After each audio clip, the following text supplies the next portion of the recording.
بسم اللہ الرحمن الرحیم۔ السلام علیکم۔ یہ واقعہ ہے حضرت داؤد علیہ السلام کی قوم کا کہ وہ بندر کیوں بنے۔ حضرت داؤد علیہ السلام کی قوم کے 70,000 افراد سمندر کنارے ایلا نامی بستی میں رہا کرتے تھے۔ ان لوگوں کو اللہ نے ہزاروں نعمتوں سے نوازا تھا، لیکن جب راحت و سکون آیا تو یہ اللہ کی عبادت سے محروم ہو گئے اور اللہ کی مخلوقات پہ ظلم کرنے لگے۔ تو یوں اللہ نے ان کو خبردار کیا کہ ہفتے میں ایک دن، ہفتہ کے دن شکار نہ کیا کرو۔ اتوار سے لے کے جمعہ تک جتنا شکار پکڑنا ہے پکڑ لو، لیکن ایک دن اللہ کی عبادت اور مخلوقات پہ امن کے لیے رکھ دو۔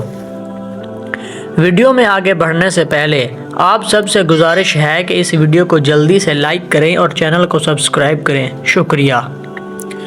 یوں اللہ نے ان کا امتحان لینا شروع کر دیا۔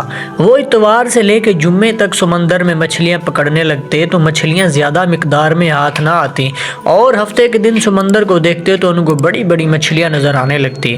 ان لوگوں میں سے ایک شخص کو شیطان نے ورگلایا کہ پریشان کیوں ہوتے ہو، میری ترکیب پہ عمل کرو، تم شکار سے کبھی محروم نہیں رہو گے۔ تو بس شیطان کے کہنے پر اس شخص نے ہفتے کے دن کانٹے لگا کے ڈوری کو سمندر میں ڈال دیا تاکہ مچھلیاں پھنسے، اور شیطان نے کہا اس مچھلیوں کو تم اتوار کے دن نکالنا، اور یوں ہفتے کی حرمت بھی باقی رہے گی اور تمہارا شکار بھی ہو جائے گا۔ بس شیطان کی بتائی ہوئی ترکیب پہ ہفتے کے دن مچھلیاں پھنستی اور وہ اتوار کے دن نکالتا اور خوشی سے کھاتا۔ جب آس پاس کے لوگوں نے پوچھا تو ان کو بھی یہ ترکیب بتانے لگا، اور یوں اس قوم کے کچھ لوگ ہفتے کے دن مچھلی پکڑنے کے لیے جال پھینکتے اور اتوار کے دن نکالتے، اور کچھ نے تو سمندر میں سے نالیاں بنا کے چھوٹے چھوٹے تالاب اور کھڈے بنا دیے تاکہ ہفتے کے دن جیسے ہی مچھلیاں یہاں سے گزریں تو ان تالاب اور کھڈوں میں پھنس جائیں اور ہم اتوار کو ان مچھلیوں کو نکال کر پکا کے کھا جائیں۔ اس گاؤں میں کچھ اللہ کے خاص بندے بھی موجود تھے جو کہنے لگے، اے لوگو، اللہ نے ہفتے کے دن شکار کرنے سے منع کیا ہے۔ یہ جو تم جال پھینکتے ہو یا چھوٹے چھوٹے تالاب بناتے ہو، ان میں ہفتے کے دن اگر مچھلی پھنستی ہے تو یہ شکار ہفتے کے دن کا ہوگا۔ اللہ کے عذاب سے ڈرو، اللہ کی نافرمانی نہ کرو۔ تو لوگ ان لوگوں کا مذاق اڑانے لگے کہ ہماری جو مرضی ہوگی ہم وہ کریں گے۔ اب ان بستی میں 3 گروہ بن گئے۔ ایک 70,000 میں وہ لوگ تھے جو نافرمان لوگوں کی بار بار اصلاح کرتے تھے، دوسرے وہ جو لوگوں سے نفرت کرتے تھے اور خاموشی اختیار کیے ہوئے تھے، اور تیسرے وہ جو گمراہ ہو کر اللہ کی نافرمانی کر رہے تھے۔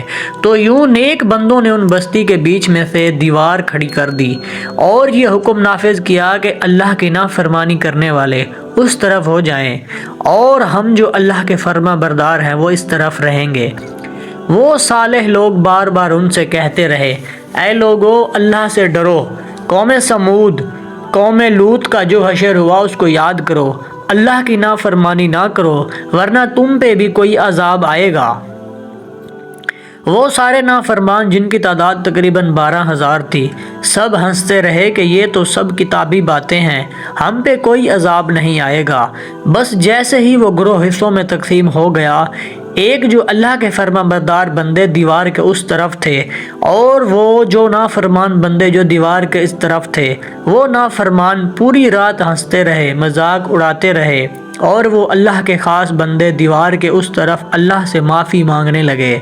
بس جیسے ہی صبح ہوئی وہ نیک صالح انسان اٹھے، انہوں نے محسوس کیا کہ دیوار کے اس طرف کسی انسان کی آواز نہیں آ رہی۔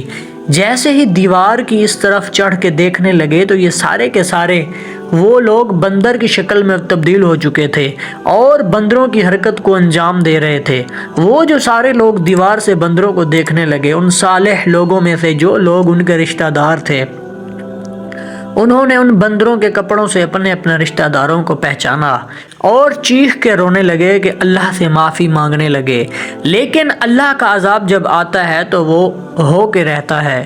وہ 12,000 لوگ جو بندر بن چکے تھے کچھ بھی کھا پی نہیں سک رہے تھے، اور یوں 3 دن بعد وہ اس عذاب میں آ کر فی النار ہو گئے۔ بے شک اللہ ان بندوں کو پسند نہیں کرتا جو اللہ کی نافرمانی کرتے ہیں۔